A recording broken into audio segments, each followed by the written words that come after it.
So on First Talk earlier today, the panel opened with the latest buzz around the Lakers. And believe me, this one's heating up. As we all keep waiting, some of us more patiently than others, for LA's next big move, the insiders are reporting a clear direction. The Lakers are aggressively working the phones, hunting for a wing who brings serious defensive toughness. According to both Brett Siegel over at Clutch Points and Dave McMenamin of ESPN, the front office is in full swing, targeting defensive-minded wing. Brett even went on record saying he expects a deal to get done before the month closes. So naturally, the question now is, who are they actually looking at? What type of player fits the mold? And is this even the right move for LA? The crew broke it all down. Starting with McMenamin's latest intel, he confirmed that the Lakers have indeed had trade discussions with Miami around Andrew Wiggins. Yep, Wiggins. That lines up with some earlier chatter from other reports too. But here's the thing, they're only considering the move if the price is right. That's key. And that leads us into the next checkpoint, Shake Milton. According to McMenamin, the next domino in the Lakers' off-season plan revolves around Milton's contract guarantee date, which hits on July 20th. If you're not familiar, Milton's deal is only partially guaranteed until that date. So what LA decides there, whether they keep him or waive him, could open up options. Now, one of the analysts on First Talk made a great point. While Shake Milton's a serviceable backup guard, he doesn't exactly move the needle for LA. He's not a standout defender, not elite from three, and just doesn't offer the type of impact the Lakers seem to be prioritizing right now. So the belief among the panel was that Milton's likely gone, not a matter of if, but when. And once that move happens, it opens the door for LA to either absorb an extra player in a trade or clear cap space for a new free agent signing. That brings us back to Brett Siegel's report. He mentioned the Lakers are highly active in trade conversations for that elusive two-way wing. One interesting nugget, he floated the Portland Trail Blazers as a possible trade partner, mainly because of the connection between Rob Pelinka and Joe Cronin, Portland's GM. Now, let's pause here. Historically, the Lakers and Blazers haven't done much business. Only 2 trades between them in league history, with the last one way back in 1980. But if the front offices genuinely have a strong rapport, as Siegel suggests, it could lay the foundation for something. That actually led to another great comparison one of the First Talk analysts brought up, the Luka Doncic trade. That deal happened largely thanks to Pelinka's relationship with Dallas GM Nico Harrison. So we can't rule out a repeat scenario here, even if history between the Lakers and Blazers is thin. So if Portland really is a potential trade partner, who might be on the table? That's where the name Matisse Thybulle comes up. Anthony Irwin of Clutch Points has floated his name as a potential Lakers target too, and it actually makes a lot of sense. The Lakers need someone who can defend at a high level, and that's literally what Thybulle is built for. One of the hosts pointed out that yes, Thybulle's coming off a rough year, just 15 games played due to ankle and knee issues. But prior to that, he was the picture of durability, consistently logging 65-plus games a season even during the shortened COVID year. So this might have just been an outlier. And when healthy, Thybulle is a defensive force. Lockdown perimeter guy, elite lateral quickness, can guard 1 through 3, sometimes even switch on to 4. And let's be real, that's exactly what the Lakers are starving for right now. Developing that offensive skill set little by little, but let's be honest, what keeps Matisse Thybulle in the league is his defense. And that's where First Talk focused. His instincts in the passing lanes, top tier. He's averaging over 1.5 steals per game throughout his career, and that's in limited minutes too. If you stretch that out per 36, he's pushing 2 steals a night. That's elite defensive playmaking, but it's not just about the steal. One of the panelists highlighted how disciplined he is in one-on-one situations. Thybulle isn't just a gambler, he's someone who can actually take on the toughest perimeter assignment night after night, whether that's a shifty point guard, a volume shooting 2, or even a physical small forward. And if he's healthy, he's a plug-and-play defender in almost any lineup. Now, of course, the elephant in the room is the injury. Just 15 games played last season, which obviously raises some concern. But the hosts pointed out this was an anomaly. Until then, he'd been incredibly durable, consistently logging over 65 games a year. So this may have just been a one-off season.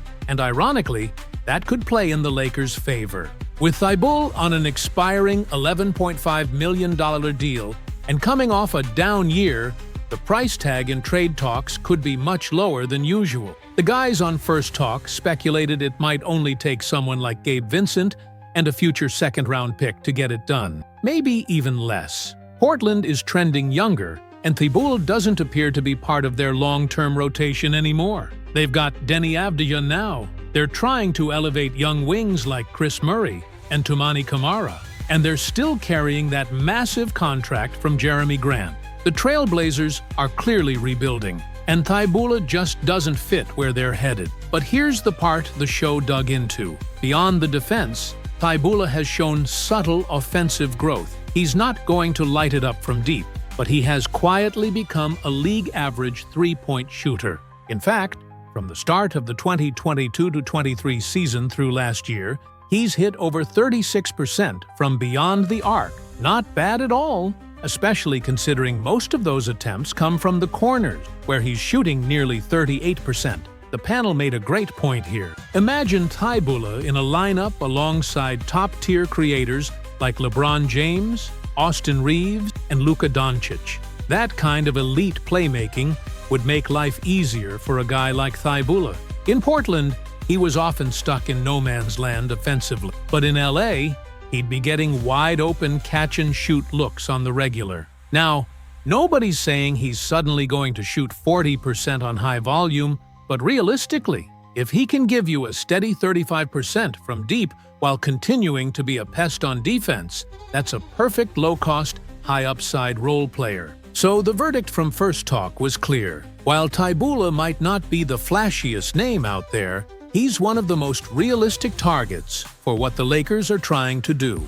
He fits the need for a defensive-minded wing. He matches the timeline of a team still building around Luka's prime, and he won't cost an arm and a leg to acquire. But just in case a deal for Thybulle doesn't materialize, the panel asked, is there anyone else on Portland's roster that might interest the Lakers? There was a pause there because, honestly, the options are slim. Sure, there's been some past talk about Jeremy Grant, but that conversation died quickly. Nobody on the panel was interested in that contract, especially with Grant on the decline, and never really being a committed defender to begin with. And while someone floated Drew Holiday's name for a second, he's already 35 and on a hefty deal. As one analyst put it, it's just not the kind of contract the Lakers should be targeting right now, especially not for a team still juggling its cap around LeBron and Luka. So, if it's not Thybulle, it's hard to see Portland offering much else. But for now, the Lakers have a legitimate shot at landing a low-cost, high-impact defender in Thybulle. And that, according to First Talk, might be the smart play before this month wraps up. Now, to close things out, the panel turned their attention briefly to Robert Williams. There was a short discussion about whether the Lakers might kick the tires on him as a potential backup center. And on paper, sure, his rim protection, mobility, and defensive instincts check a lot of boxes. But when the hosts looked deeper, it became clear that Rob just doesn't make a ton of sense for this roster right now. Jackson Hayes already fills that bench big man role, and more importantly, Williams' availability has been a serious issue. He's averaged just 33 games a year. That's barely half a season.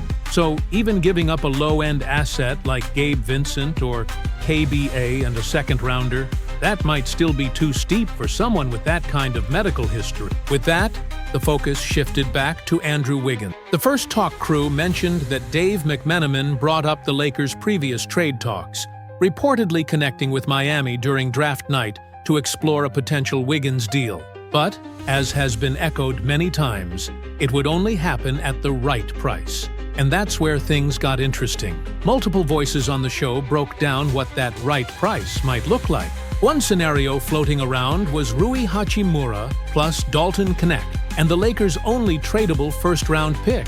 And to be honest, That drew some strong reactions, mostly no's across the board. Wiggins is a quality player. If he's healthy and locked in, he's one of the best 3-and-D wings in the league. Someone who can guard 1 through 4, knock down open threes, and serve as a secondary or even tertiary scorer. That's exactly the prototype the Lakers are hunting. But the price tag is a sticking point. The panelists weren't denying his talent. They acknowledged that at his peak, Wiggins was pivotal for Golden State's 2022 title run. But at 30 years old, there's a real debate about whether he's entering the tail end of his prime. Add in the fact that he's owed over $30 million this season, and more after that, and it gets complicated. He's not on a bad contract like Jeremy Grant, but he's not exactly a bargain either. If he returns to peak form, then, yeah, maybe he's worth that salary. But right now, it's a gamble. And for the Lakers to give up their most valuable assets for that kind of risk just didn't sit right with the panel. So unless that asking price comes down, say, Wiggins in exchange for an expiring contract, and either Hachimura or Necht, not both, then it's a no-go.